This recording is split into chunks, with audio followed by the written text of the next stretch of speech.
Kerajaan-Mu Tuhan, itu kerinduanku, tiada yang lain. Ku mau mengasihi-Mu sampai tiba waktu-Mu bagiku.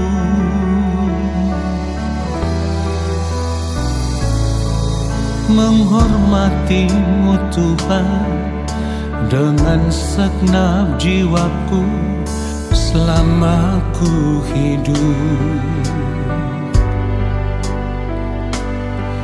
Ku mau jadi anak-Mu yang taat dan setia selamanya. Ku mau seperti Yesus, ku mau seperti Yesus. Selama hidup hanya melakukan kehendak Bapa. Ku mau seperti Yesus, ku mau seperti Yesus. Senangkan hati Bapa, hidup menjadi berkat, memuliakan nama-Nya.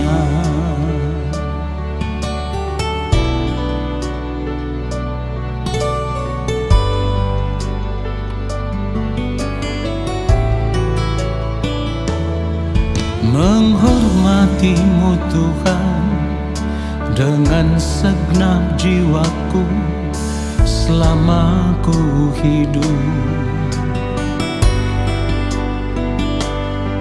Ku mau jadi anak-Mu yang taat dan setia selamanya. Ku mau seperti Yesus, ku mau seperti Yesus. Selama hidup hanya melakukan kehendak Bapa. Ku mau seperti Yesus, ku mau seperti Yesus.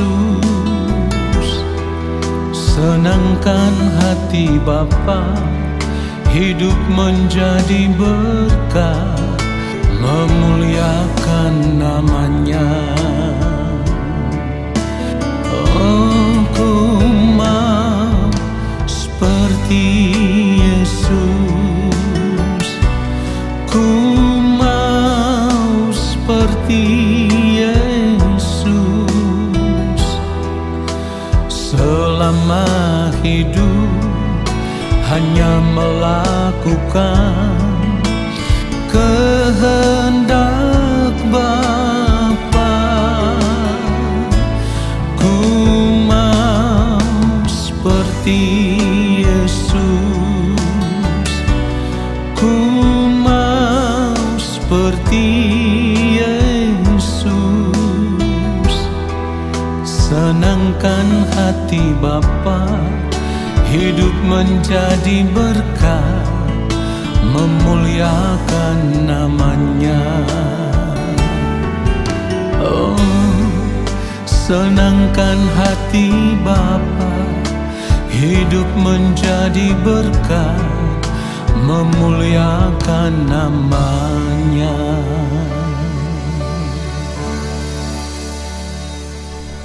Mari kita siapkan hati kita. Allah Bapa yang Maha Kudus, Allah yang Maha Mulia, kembali saat ini kami semua mau duduk diam di dalam hadirat-Mu ya Bapa, Kami mau menanti-nantikan Bapa berbicara bagi kami. Ya Bapa, hamba hanyalah alat. Sampaikanlah isi hati-Mu ya Allah. Pakailah lidah bibir mulut hamba hanya untuk menyampaikan kebenaran-Mu. Oleh sebab itu hamba mohon kuasa pengurapan-Mu atas kehidupan hamba. Taruh hamba-Mu serendah-rendahnya ya Tuhan. Dan juga seluruh keberadaan hidup kami yang tidak tepat, Bapa ampunilah kami semua. Maafkan ketidaktepatan hidup kami, supaya ketika kami mendengarkan kebenaran firman-Mu Tuhan, kami semua ada dalam kesucian kekudusan Bapa Surgawi. Roh Kudus Tuhan, urapilah kami, buatlah kami mengerti akan kebenaran firman-Mu, lalu kami mau hidup di dalamnya. Di dalam nama Tuhan Yesus Kristus kami berdoa, haleluya, amin. Saudara yang dikasihi oleh Tuhan Yesus Kristus, satu hal yang harus kita perkarakan dengan sungguh-sungguh di dalam kehidupan kita sebagai orang percaya adalah hidup kekristenan kita secara pribadi. Apakah kita sudah benar-benar menjadi Kristen yang sejati atau belum? Saudara, kenapa kita harus memperkarakan ini dengan sungguh-sungguh? Karena menjadi orang percaya, menjadi orang Kristen yang sejati itu tidak semudah yang kita pikirkan. Mari kita lihat Yohanes 14 ayat yang ke-6, firman Tuhan katakan, kata Yesus kepadanya, Akulah jalan dan kebenaran dan hidup, tidak ada seorang pun yang datang kepada Bapa kalau tidak melalui Aku. Nah, saudara yang dikasihi oleh Tuhan Yesus Kristus, yang menjadi pokok sentral di dalam ayat ini adalah pribadi Tuhan Yesus Kristus sendiri.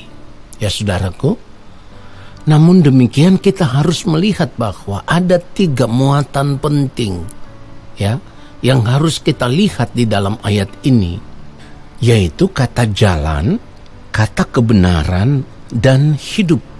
Nah saudaraku, kalau dikatakan akulah jalan, dan ini bukan jalan yang pendek, tetapi jalan yang panjang. Jalan yang panjang yang harus dilalui oleh kita sebagai orang percaya. Mungkin saudara akan bertanya, seberapa panjangnya jalan itu? Saya harus katakan bahwa panjangnya jalan yang harus kita lalui sebagai orang percaya adalah seumur hidup kita. Sejauh itu jalannya. Lalu kalau dikatakan akulah kebenaran, saudara, maka kita harus melihat kebenaran yang dimaksudkan di sini adalah pribadi yang mulia Tuhan Yesus Kristus sendiri. Dengan kata lain, Tuhan Yesus hendak berkata, belajarlah dari cara hidupku, supaya hidupmu itu bisa seperti diriku. Barulah kamu bisa memiliki hidup yang berkualitas. Kenapa kita harus belajar dari cara hidupnya Tuhan Yesus? Karena sebagai orang percaya kita terpanggil untuk menjadi serupa dengan Tuhan Yesus Kristus. Nah saudara, hidup yang berkualitas yang dimaksudkan di sini adalah hidup yang benar-benar serupa dengan Kristus. Barulah kita bisa sampai kepada Bapa. Jadi kalau Tuhan Yesus berkata akulah jalan, itu artinya dengan kata lain Tuhan Yesus mau katakan ikutilah jejak hidupku. Akulah kebenaran artinya lihatlah cara hidupku, supaya kamu bisa memiliki hidup yang sesungguhnya, yaitu hidup yang dikehendaki oleh Allah Bapa di sorga. Jadi inilah perjalanan kehidupan untuk menjadi orang percaya atau orang Kristen yang sejati itu.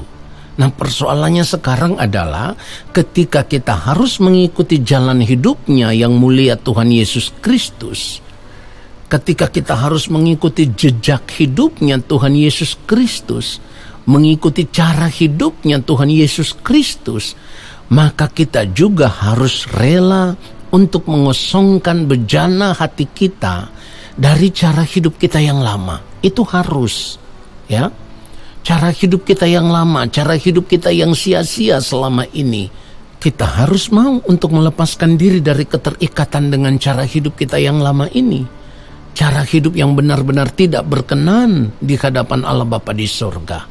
Saudara, kita harus rela mengosongkan bejana hati kita dari semua kehidupan yang lama, supaya bejana hati kita itu benar-benar bersih. Barulah kita mulai mengisi kembali bejana hati kita dengan kebenaran-kebenaran yang murni, ya, kebenaran-kebenaran yang Allah Bapa di surga kehendaki. Barulah kita bisa memiliki kehidupan kekristenan yang baru. Inilah yang digambarkan di dalam 2 Korintus pasal yang kelima ayat 17. Jadi siapa yang ada di dalam Kristus, ia adalah ciptaan baru. Yang lama sudah berlalu, sesungguhnya yang baru sudah datang. Nah, saudaraku, pertanyaannya sekarang adalah yang baru itu yang seperti apa? Nah, perhatikan baik. Yang dimaksudkan yang baru di sini, baru di dalam sikap, baru di dalam perkataan, baru di dalam tindakan, baru di dalam tingkah laku, baru di dalam perbuatan, baru di dalam pikiran dan perasaan. Dan tentu pikiran dan perasaan yang dimaksudkan di sini adalah pikiran dan perasaan Kristus. Inilah yang firman Tuhan maksudkan di dalam Filipi pasal yang kedua ayatnya yang kelima. Hendaklah kamu dalam hidupmu bersama menaruh pikiran dan perasaan yang terdapat juga dalam Kristus Yesus. Nah, saudaraku, kehidupan yang baru seperti inilah yang harus kita kenakan di dalam kehidupan kita sebagai orang percaya. Cara hidup yang baru inilah yang akan membuat kita semakin hari semakin terlihat menjadi serupa dengan yang mulia Tuhan Yesus Kristus. Tentu cara hidup yang baru inilah, saudaraku, yang akan membuat manusia batinia kita semakin berubah dari sehari ke sehari. Kita semakin dimurnikan, dan keserupaan dengan Tuhan Yesus Kristus inilah yang akan membawa kita untuk mencapai kesempurnaan seperti yang Allah Bapa di sorga kehendaki. Ya, ingat, kita terpanggil bukan saja untuk menjadi serupa dengan Tuhan Yesus Kristus, tetapi juga kita harus menjadi sempurna sama seperti Bapa di sorga yang adalah sempurna. Saudara yang dikasihi oleh Tuhan Yesus Kristus, pertanyaannya sekarang, bagaimana kalau kita tidak rela melepaskan semua cara hidup kita yang lama? Karena selama ini kita kan sudah terlanjur terikat dengan cara hidup dunia. Dan itu menyenangkan. Bagaimana kalau kita tidak sungguh-sungguh atau kita tidak rela untuk melepaskan semuanya itu? Bagaimana kalau kita tidak mau mengosongkan bejana hati kita yang sudah terlanjur diisi dengan berbagai kesenangan hidup dunia itu? Saudaraku, jawabannya sederhana. Kalau kita tidak mau, maka kita tidak akan mungkin bisa sampai kepada Bapa di sorga. Kalau kita tidak bisa sampai kepada Bapa di sorga, maka pertanyaannya sekarang, ketika berada di balik kematian atau ketika kita berada di kekekalan nanti, tempat kita di mana? Ya jelas di neraka. Sebab di kekekalan itu sudah tidak ada lagi tempat yang lain. Hanya ada sorga atau neraka. Dan perlu kita sadari bahwa sebenarnya neraka ini diciptakan untuk iblis, bukan untuk manusia. Sebab Allah tidak ingin ada satu orang pun manusia ciptaannya akan binasa di dalam api neraka. Kalau kita melihat Matius pasal 25 ayat 41, firman Tuhan katakan begini, dan ia akan berkata juga kepada mereka yang di sebelah kirinya, enyahlah dari hadapanku, hai kamu orang-orang terkutuk, enyahlah ke dalam api yang kekal yang telah sedia untuk iblis dan malaikat-malaikatnya. Saudara perhatikan itu, Allah tidak pernah merancangkan kebinasaan atas hidup kita. Tetapi kenapa nantinya ada orang Kristen yang akan binasa di dalam kekekalan? Karena memang mereka yang merancangkan itu sendiri untuk kehidupan mereka. Mereka tidak mau berubah, mereka tidak mau meninggalkan cara hidup yang lama, mereka tidak mau hidup sama seperti Kristus telah hidup. Jika demikian, mari kita periksa hidup kita saat ini, saudaraku. Apakah kita sudah melepaskan cara hidup kita yang lama atau belum? Nah, saudara, orang yang diperkenankan ada dalam kerajaan Allah Bapa di sorga adalah orang-orang yang hidupnya serupa dengan Tuhan Yesus Kristus dan sempurna seperti Bapa di sorga. Nah, oleh sebab itu saat ini kita itu jangan bangga hanya karena menjadi orang Kristen. Jangan bangga kita menjadi orang percaya. Jangan suka mengaku diri juga sebagai anak-anak Allah. Kenapa? Karena Kristen itu berarti sama seperti Kristus. Perhatikan itu. Lalu kalau kita mengaku diri sebagai orang percaya, percaya itu artinya hidup dalam penurutan akan kehendak Allah, atau hidup menuruti perintah Allah. Lalu kalau kita berkata kita ini anak-anak Allah, berarti kita harus tunduk di dalam pemerintahan Allah. Harus tunduk di dalam kedaulatan Allah. Kalau ini menjadi sebuah persyaratan, saudaraku, yang harus kita taati, yang harus kita turuti, dan ternyata kita tidak bisa memenuhi persyaratan itu, berarti kita tidak akan mungkin berkenan kepada Allah. Sebab itulah standar hidup kekristenan yang sejati, kekristenan yang murni, saudaraku. Nah, disinilah kita bisa mengerti bahwa ternyata hidup kekristenan itu tidak semudah yang kita pikirkan. Asal percaya saja pasti selamat. Hidup kekristenan itu tidak gampangan, saudaraku. Kekristenan itu tidak murahan, ya. Karena standar hidup kekristenan itu adalah pribadi Allah sendiri, pribadi yang sempurna yang telah ditunjukkan di dalam kehidupan Tuhan Yesus Kristus, saudaraku. Itulah kenapa kalau kita membaca 1 Yohanes pasal yang kedua mulai ayat yang kelima, firman Tuhan katakan, tetapi barang siapa menuruti firman-Nya, di dalam orang itu sungguh sudah sempurna kasih Allah. Dengan itulah kita ketahui bahwa kita ada di dalam Dia, maksudnya di dalam Kristus. Ayat 6 perhatikan baik. Barang siapa mengatakan bahwa ia ada di dalam Dia, ia wajib hidup sama seperti Kristus telah hidup. Nah, saudaraku, inilah standar hidup Kristen yang sejati itu. Dan kita harus menyadari, kalau cara hidup kita belum tepat seperti yang Tuhan mau, ya kita harus berubah. Sebab jika tidak, maka kita akan binasa. Jadi kalau firman Tuhan katakan, akulah jalan dan kebenaran dan hidup, tidak ada seorang pun yang datang kepada Bapa kalau tidak melalui aku. Inilah cara hidup kekristenan yang harus kita capai itu. Tuhan Yesus memberkati kita semua. Mari kita tenangkan hati kita. Bapa yang Maha Kudus, Allah yang Maha Mulia, kami bersyukur untuk kebenaran firman-Mu. Kami menyadari sungguh bahwa selama ini Tuhan ternyata cara hidup kami belum tepat seperti yang Bapa kehendaki. Kiranya Roh Kudus terus menuntun kami kepada segala kebenaran. Kami mau benar-benar mengambil keputusan untuk berubah, meninggalkan cara hidup yang lama, lalu hidup di dalam kehidupan yang baru. Dan saat ini Tuhan, di akhir daripada saat teduh ini, kami mau mengangkat tangan dan kiranya Bapa mau memberkati setiap kami. Segala berkat kasih karunia daripada Allah Bapa di sorga, cinta kasih yang berlimpah-limpah dari Tuhan Yesus Kristus, di dalam persekutuan dengan Roh Allah yang kudus, turun atas kehidupan kami, menyertai kami, memberkati kami saat ini hingga Maranatha. Tuhan Yesus datang kembali menjemput kami semua. Berkat itu kami terima dengan iman, percaya, dan ucapan syukur. Haleluya. Amin.